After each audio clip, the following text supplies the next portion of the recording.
यह कहानी एक ऐसे दौर की है जब दुनिया क्लाइमेट चेंज और पानी की कमी की वजह से पूरी तरह से तबाह हो चुकी है। यहाँ जीने लायक कोई जगह नहीं बची होती, सिवाय एक जगह के जो ऑस्ट्रेलिया में मौजूद है, जिसे मदरलैंड कहा जाता है। ये अभी भी एक ग्रीन वैली है और यहाँ पीने का साफ पानी भी मिलता है। यहाँ हम दो लड़कियों को देखते हैं जिनके नाम फ्यूरियोसा और मेरी हैं। ये दोनों पेड़ से फल तोड़ रही होती हैं। तभी कुछ लोग यहाँ आ जाते हैं जिन्हें राइडर्स कहा जाता है। दरअसल ये लोग एक तरह के रेगिस्तानी लुटेरे हैं जो यहाँ के जानवरों को मारकर खाने लगते हैं। तभी फ्यूरियोसा चुपके से जाकर उनकी बाइक की पेट्रोल पाइप काट देती है, लेकिन उनमें से एक राइडर उसे देख लेता है। फ्यूरियोसा वहाँ से भागती है और एक सीटी बजाती है, जिससे यहाँ रहने वाले लोग अलर्ट हो जाते हैं। उसकी माँ सीटी की आवाज़ सुनकर समझ जाती है कि उसकी बेटी मुसीबत में है। वह घोड़े पर सवार होकर जंगल की तरफ दौड़ती है, लेकिन उसके पहुंचने से पहले ही राइडर्स उसकी बेटी को पकड़कर अपने साथ ले जाते हैं। इसके बाद उसकी माँ उनका पीछा करती है और उनमें से एक राइडर को मारकर उसकी बाइक छीन लेती है। वह अकेले ही आगे बढ़ती है और देखती है कि बचे हुए दो राइडर्स फ्यूरियोसा को अपने साथ कैंप में ले जा रहे हैं। इससे पहले कि वह उन दोनों को मार पाए, उनमें से एक राइडर भाग जाता है। अब ये लोग फ्यूरियोसा को अपने सरदार डेमंड के पास ले जाते हैं और बताते हैं कि यह लड़की ग्रीन वैली से है, जहाँ का खाना और पानी बिल्कुल साफ है।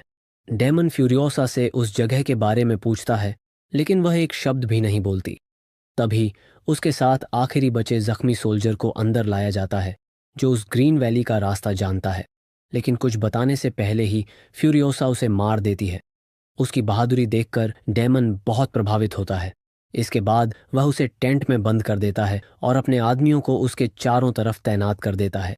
डेमन कहता है, कल सुबह होते ही हम सुरंगों का पीछा करेंगे और उस जगह को ढूंढ निकालेंगे जहां से यह लड़की आई है।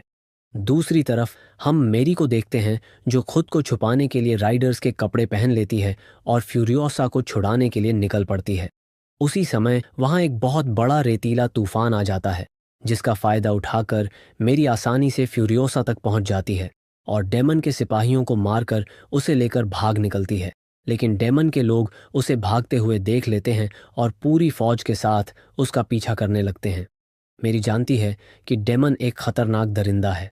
अगर किसी तरह वह ग्रीन वैली का रास्ता ढूंढ लेता है तो सब कुछ बर्बाद कर देगा। मेरी फ्यूरियोसा को ग्रीन वैली के बीच छोड़ देती है और कहती है, तुम ग्रीन वैली की हिफाजत करना। लेकिन डेमन उन्हें ढूंढ ही लेता है। खुद को बचाने के लिए मेरी कई राइडर्स को मार देती है, लेकिन अंत में पकड़ी जाती है। उसे एक पेड़ से बांधकर टॉर्चर किया जाता है ताकि वह ग्रीन वैली का रास्ता बता दे। दूसरी तरफ फ्यूरियोसा अपनी माँ को छोड़कर ज्यादा दूर नहीं जाती और वापस उसी जगह लौट आती है। डेमन उसे कहता है, अगर तुम हमें बता दो कि तुम कहाँ से हो तो हम तुम्हारी माँ को छोड़ देंगे। लेकिन मेरी कुछ भी बताने से इनकार कर देती है। इसके बाद डेमन उसे जिंदा ही जलाकर मार देता है। फिर वह फ्यूरियोसा को एक बार फिर से कैदी बना लेता है, इस उम्मीद में कि एक दिन वह ग्रीन वैली का रास्ता बता देगी। अब फ्यूरियोसा को एक ऐसे आदमी के साथ बंद कर दिया जाता है जो सितारों को पढ़कर आगे का रास्ता बता सकता है। वह फ्यूरियोसा से कहता है, अगर तुम चाहती हो कि डेमन तुम्हारा ख्याल रखे तो तुम्हें खुद को अनमोल बनाना होगा। मैं तुम्हें सितारे और ग्रह पढ़ना सिखा सकता हूँ। रात को जब सब सो जाते हैं तो फ्यूरियोसा अपने हाथ पर एक नक्शा बनाती है जो सितारों और ग्रहों के जरिए उसे घर तक पहुंचने में मदद कर सकता है।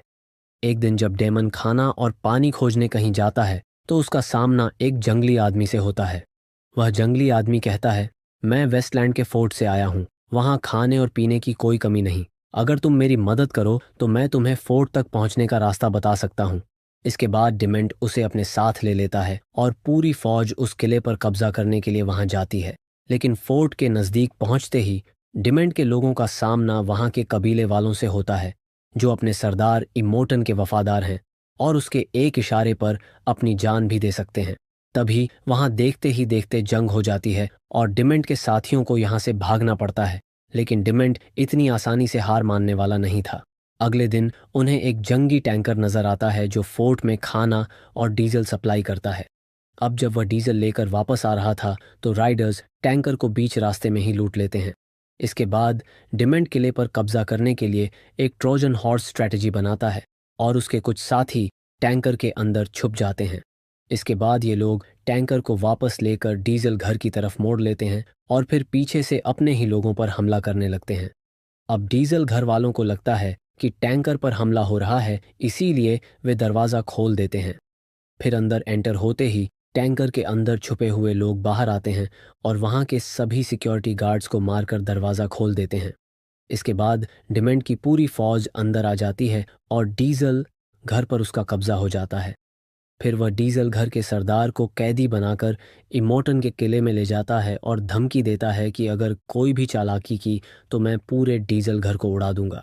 डिमेंट कहता है कि अब से डीजल घर पर मेरा राज है, इसलिए तुम्हें खाने और पीने की सप्लाई बढ़ानी होगी। उसके बदले तुम्हें आधा टैंकर ही डीजल मिलेगा।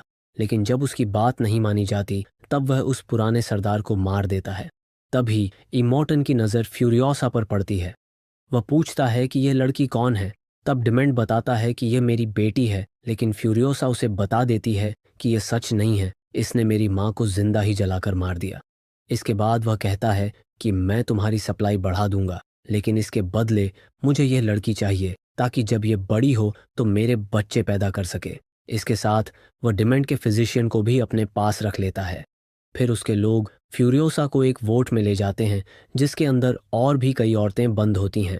एक दिन इमोटन का बेटा रेक्टस फ्यूरियोसा के बालों को गलत तरीके से पकड़ता है, इसीलिए फ्यूरियोसा अपने बालों को काटकर एक विग तैयार करती है जिसे रात होने पर वह पहनकर सो जाती है। तब रेक्टस चुपके से अंदर आता है और फ्यूरियोसा को उठाकर अपने साथ ले जाता है। जैसे ही वह फ्यूरियोसा के साथ गलत काम करने की कोशिश करता है तो वह उसे चकमा देकर वहां से भाग जाती है और काफी ढूंढने के बाद भी उसे नहीं मिलती। अब कहानी कई साल आगे जाती है और हम देखते हैं कि मॉर्टन की आर्मी एक वॉर टैंकर बना रही है, एक ऐसी वॉर मशीन जो हथियारों से भी भरी हुई है।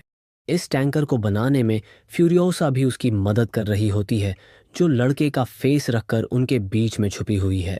दरअसल उसका प्लान टैंकर के तैयार होते ही यहाँ से भागने का होता है, इसलिए वह कुछ दिनों का राशन और एक मोटरसाइकिल टैंकर के नीचे छुपा देती है। इसके बाद जब टैंकर बनकर पूरी तरह से तैयार हो जाता है तब हम एक काबिल ड्राइवर को देखते हैं जिसका नाम जैक है, जो सप्लाई रन के लिए डीजल घर जा रहा होता है। फ्यूरियोसा उस वह टैंकर के नीचे छुप जाती है। अब टैंकर जब दुश्मनों के इलाके से गुजरता है तब कुछ लुटेरे टैंकर पर हवाई हमला कर देते हैं।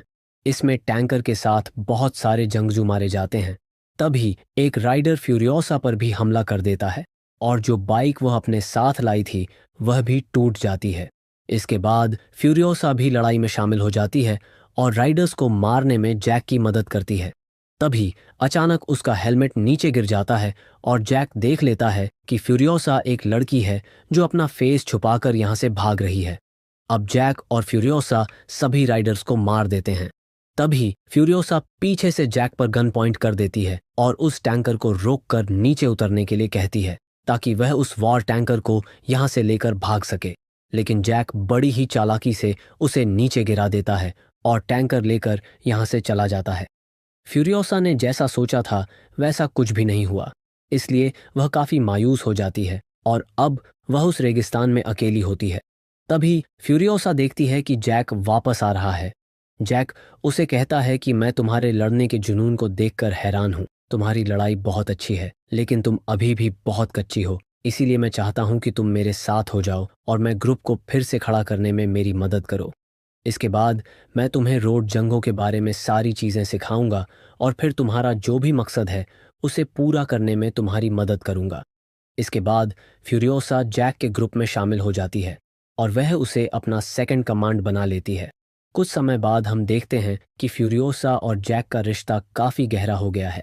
इसके बाद वह फ्यूरियोसा को एक बंदूक गिफ्ट करता है और कहता है कि तुम जहां भी जाना चाहो जा सकती हो, मैं तुम्हारे लिए खाना, पानी और गाड़ी का इंतज़ाम करवा दूंगा। इसके बाद ये डीजल घर पहुंचते हैं जहां डिमेंट के लोग इन पर हमला कर देते हैं और उन्हें खाली टैंकर के साथ वापस लौटना पड़ता है।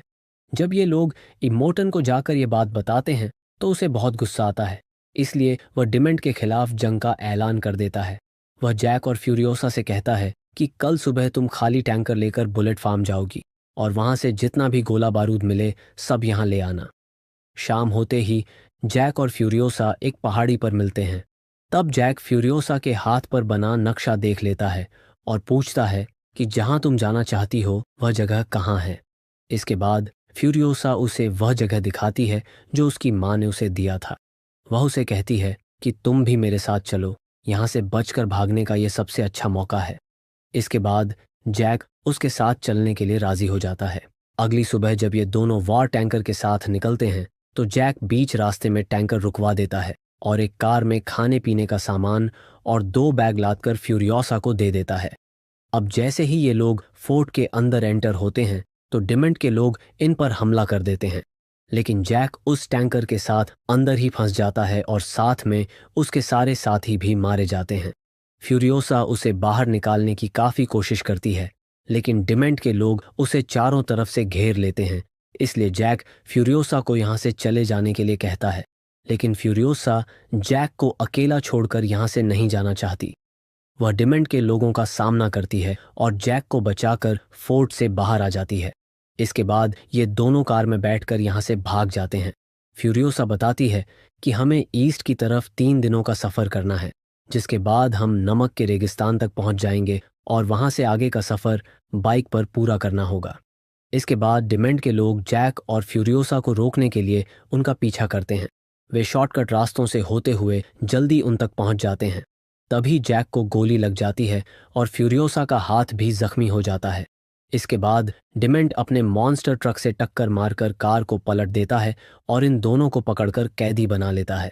इसके बाद वह जैक को बाइक के पीछे बांधकर उसे टॉर्चर करता है और उनके शिकारी कुत्ते जैक को काटकर मार देते हैं।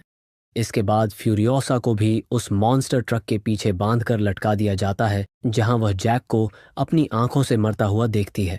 लेकिन ट्रक के चारों तरफ बाइक्स घूमने की वजह से काफ़ी धूल उड़ने लगती है, जिसका फ़ायदा उठाकर फ्यूरियोसा यहाँ से भाग जाती है, लेकिन इसकी कीमत उसे अपना हाथ काट कर चुकानी पड़ती है। साथ ही वह उनके मॉन्स्टर ट्रक को भी खराब करके चली जाती है, जिसकी वजह से वे उसका पीछा नहीं कर पाते। अब अगले दिन जब सुबह होती है तो हम फ्यूरियोसा को देखते हैं जो अपने किले की तरफ जा रही होती है, लेकिन उसी समय एक पहाड़ी पर खड़ा हुआ शख्स उसे देख रहा होता है, जो किले तक पहुंचने में फ्यूरियोसा की मदद करता है। इसके बाद वह इमोटन को बता देता है कि डिमेंट्स ने बुलेट फार्म पर कब्जा कर लिया है और अब वह वीरानगढ़ के किले पर भी कब्जा करने आ रहा है। जब इमोटन दूरबीन से देखता है तो वह सच में आ रहे होते हैं। इसके बाद वह अपनी फौज तैयार करता है। इन दोनों के बीच में एक बहुत बड़ी जंग हो जाती है। दूसरी तरफ हम फ्यूरियोसा को देखते हैं जो हाथ काटने की वजह से अपने घर का रास्ता भूल चुकी है, लेकिन आज भी वह बदले की आग में जल रही है। तभी उसे पता चलता है कि डिमेंट मैदान छोड़कर भाग रहा है। इसके बाद वह एक आर्टिफिशियल हाथ बनाकर पहनती है। वहीं डिमेंट जो अपने कुछ साथियों के साथ बचकर भाग रहा था, फ्यूरियोसा उन्हें एक एक करके मार देती है, लेकिन डिमेंट उसे भटकाने की कोशिश करता है। ये लोग बचने के लिए सब अलग अलग दिशा में जाते हैं, लेकिन फ्यूरियोसा सबको एक एक करके मार देती है। इसके बाद वह एक राइडर को दूरबीन से देखती है जो गलती से दुश्मन के इलाके में चला जाता है और वे लोग उसे मार देते हैं और अब डिमेंट अकेला बचा होता है। वहीं डिमेंट बचने के लिए रेतीले तूफान में छुप जाता है, लेकिन फ्यूरियोसा उसे ढूंढ निकालती है। डिमेंट जैसे ही उस पर गोली चलाने की कोशिश करता है तो उसकी गन खाली होती है। तब वह बचकर भागने की कोशिश करता है, लेकिन फ्यूरियोसा उसका कार से पीछा करती है। इसके बाद वह अपने आप को फ्यूरियोसा के सामने सरेंडर कर देता है।